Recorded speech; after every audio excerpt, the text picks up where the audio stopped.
Jason, you've just done the first race of the weekend, and you had to use your wily old fox tactics to try and put yourself in a good position for race 2 after, with the weight and ballast, put you a little bit further back than obviously you would have hoped for qualifying.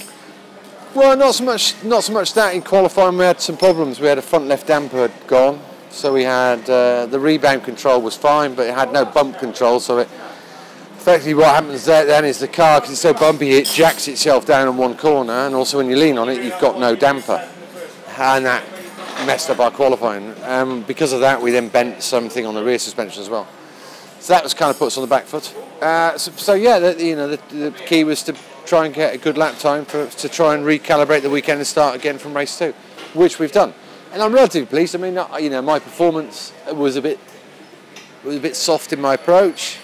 When you're on the back foot here, I just needed to get a lap in, and because of the nature of the track, you have to throw the car at the curb so hard,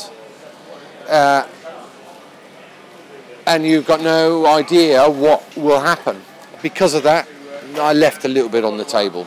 But me and Colin start alongside each other, so I'm now back. All right, I've lost 6 points. Big deal. Now the run of dry races continued, as we had another dry and reasonably hot race, which meant that the soft tyres were in their prime. All top 3 runners were running on the softs, so that must be something for you to have beared in mind for your race choice going into the 2 races. Well, I mean, we ran the soft tyre in the first race, so most of the leading guys are now on the hard for the rest of the day. Yeah, I mean, the most important thing for us this weekend, for me, is to get out of the weekend. It's never going to be a good meeting for us, despite my normal optimism. First thing you need around here to be quick as a rear-wheel drive car.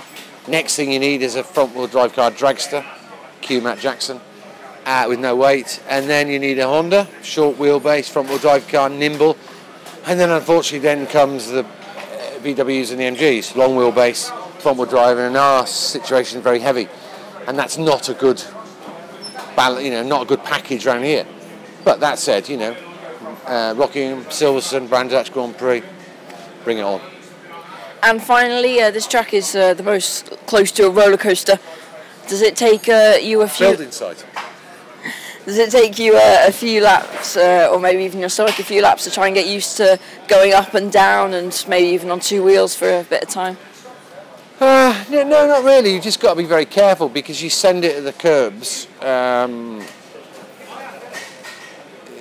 almost, not eyes closed, but kind of eyes closed, because you have no idea, particularly the chicane, how it's going to hit the curb, how it's going to come off the curb, because the curbs are not, they're not beautifully fashioned curbs. They're sausages made out of concrete, and some have got quite hard lips, some are soft, and it's difficult to race around here on the limits, because it's like hitting a brick.